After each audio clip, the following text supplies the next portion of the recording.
Hello বন্ধুরা, সবাই কেমন আছো? আশা করি সবাই ভালোই আছো। বন্ধুরা, আজকে আমি নতুন ধরনের একটা রেসিপি নিয়ে তোমাদের সামনে চলে এলাম। আজকে আমি তোমাদেরকে দেখাবো টমেটোর সস কীভাবে তৈরি করতে হয়। এখন বাজারে প্রচুর টমেটো সস্তায় পাওয়া যাচ্ছে, তাই ভাবলাম একটু টমেটোর সস বানিয়ে নিই। তো দেখো, আমি এগুলো বাজার থেকে কিনে এনেছি, নিয়ে ধুয়ে পিস পিস করে কেটে নিচ্ছি। তো দেখো বন্ধুরা, আমার পুরো কাটা কমপ্লিট হয়ে গেছে। আমি 2 কেজি টমেটো নিয়ে এসেছিলাম বাজার থেকে, সেটাকে ধুয়ে কেটে নিলাম। আর আমি টমেটো সসের মধ্যে একটু বিট দেবো, তাই জন্য বিটটা ছাড়াচ্ছি। এটাকেও আমি ধুয়ে কেটে নিচ্ছি পিস পিস করে। দেখো, আমি এরমভাবে একটু কেটেছি, তোমরা যেমন খুশি কাটতে পারো। এবার আমি ওটাকে ওভেনের মধ্যে বসিয়ে দিলাম। প্রথমে আমি এগুলোকে হালকাভাবে ভাপিয়ে নেব। এর উপরে আমি বিটগুলো দিয়ে দিচ্ছি।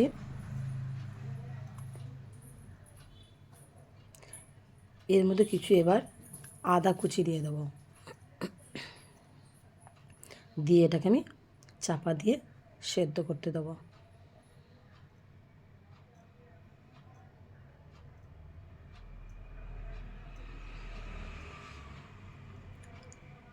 তো আমার আদা কুচিগুলো দেওয়া হয়ে গেছে। কিছুক্ষণ পরে একটু নেড়ে চেড়ে দিচ্ছি। এটাকে আমি 15 মিনিট মতো বসিয়ে রাখবো, পুরো হালকা আঁচে। খুব এর মধ্যে একটু দারুচিনি আর লবঙ্গ দিয়ে দিলাম। এটা আমার পছন্দ মতো দিলাম, কারণ এটা আমার বেশ ফ্লেভারটা ভালো আসবে বলে আমি দিলাম। দেখো কেমন সেদ্ধ হয়ে গেছে। তো এই দেখো, সেদ্ধ হয়ে যাওয়ার পর আমি গ্যাসটাকে বন্ধ করে রেখে দেবো। ঠান্ডা হওয়া পর্যন্ত অপেক্ষা করব। ভালো করে নাড়ি চাড়িয়ে নিচ্ছি, যেহেতু বিটটা আছে। তোমরা চাইলে বিটটা ফেলে দিতেও পারো, আমি রেখে দিয়েছি। তো গ্যাসটা অফ করে দিয়ে বেরোবে, আমি চাপা দিয়ে দেবো। ঠান্ডাটা হয়ে যাক, তারপরে এর মধ্যেই বলে রাখি বন্ধুরা, আমি এরকম ধরনের ছোটোখাটো ভিডিও বানাই বা অনেক ধরনের রেসিপি বানাই। তোমাদের এই ভিডিওগুলো কেমন লাগছে বা আমার রেসিপিটা কেমন লাগছে অবশ্যই কমেন্ট করে জানিও। দেখো, ঠান্ডা হয়ে যাওয়ার পর আমি মিক্সার গ্রাইন্ডারে মিক্সড করে নেব, মানে বেটে নেব।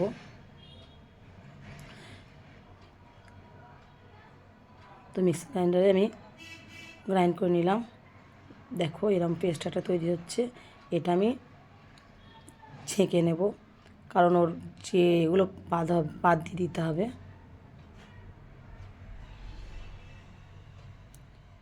আমারটা বেশ অনেকটাই হয়ে গেছিলো, প্রায় 2 কেজি টমেটো। প্রায় না, 2 কেজি টমেটোই আমি এনেছি। এবার তার মধ্যে তো বিট একটু পরে দেখেছো, এই দেখো খোসাটা বেরিয়ে গেছে। যে রসটা বের করে নিয়েছি ওটা বের হয়ে গেছে, আর যেটা খার হয়ে গেছে সেটা রয়ে গেল। এটাকে আমি এবার গ্যাসের ওভেনে বসালাম। দেখো কত সুন্দর কালার এসছে। তো এর মধ্যে আমি 1 বাটি 1.5 বাটি মতো চিনি দিয়ে দিয়েছি, ছোটো বাটির, খুব বড় নয়। আর পরিমাণ মতো লবণ, নাহলে টেস্টটা ভালো লাগবে না। তো এটাকে আমি 10 থেকে 15 মিনিট ফোটাবো, একদম হালকা আঁচে, যাতে লক্ষ্য রাখতে হবে যেন ধরে না যায়, মনে পেছনে যেন না হয়। তো আমি এবারে গোলমরিচ দিলে ভালো, গোলমরিচ দিয়ে দেবে। আমি তোমাদেরকে বলতে ভুলে গেছি, আগে আমি 2টো লঙ্কা দিয়েছিলাম, শুকনো লঙ্কা, একটু হালকা সামান্য ঝাল ঝাল, যেন 2 কেজির মধ্যে 2টো লঙ্কা, মানে বুঝতে পারছো এমন কিছু নয়। তো এর মধ্যে গোলমরিচও দিতে হবে, দিলে টেস্টটা আসবে। আমি খুবই হালকা আঁচে করছি, যাতে একদম না ধরে যায়। একটু ঘন ঘন নাড়তে হবে, যাতে না বসে যায়। পুড়ে গেলে, নিচের তলাটা ধরে গেলে গন্ধটা বাজে লাগবে।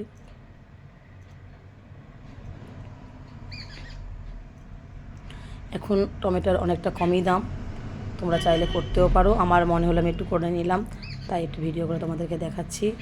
তো বন্ধুরা, আমার এই রেসিপিগুলো তোমাদের কেমন লাগছে অবশ্যই কমেন্ট করো। দেখো, প্রত্যেকেই চাই আমি ভিডিও বানাচ্ছি, মানে একটা ভিডিও বানাতে সত্যি সত্যি খুবই কষ্ট হয়। তো চাইবো তোমরাও আমার ভিডিওটা একটু লাইক কমেন্ট করো, বন্ধুদের সঙ্গে বেশি বেশি করে শেয়ার করো। তো দেখো, এই দেখো আমার হয়ে গেছে। হয়ে যাওয়ার পর আমি প্লেটে তুলে তোমাদেরকে দেখাচ্ছি। দেখো প্লেট থেকে একদম গড়িয়ে আসছে না, এটা হলেই তোমরা বুঝতে পারবে যে সসটা পুরোপুরি রেডি হয়ে গেছে। বন্ধুরা, আমার টমেটো সস রেসিপিটা তোমাদের কেমন লাগলো অবশ্যই কমেন্ট করে জানিও কিন্তু। আর যদি ভালো লেগে থাকে তাহলে বন্ধুদের সঙ্গে একটু বেশি বেশি করে শেয়ার করো। আজকে এই পর্যন্ত, আবারও আসবো অন্য কোনো রেসিপি নিয়ে বা অন্য কোনো ভিডিও নিয়ে। ততক্ষণ ভালো থেকো, সুস্থ থেকো। থ্যাংক ইউ সবাইকে। টমেটো সস পুরো আমার রেডি হয়ে গেছে। তো এটা আমি এবার বোতলের মধ্যে ঢেলে নেব।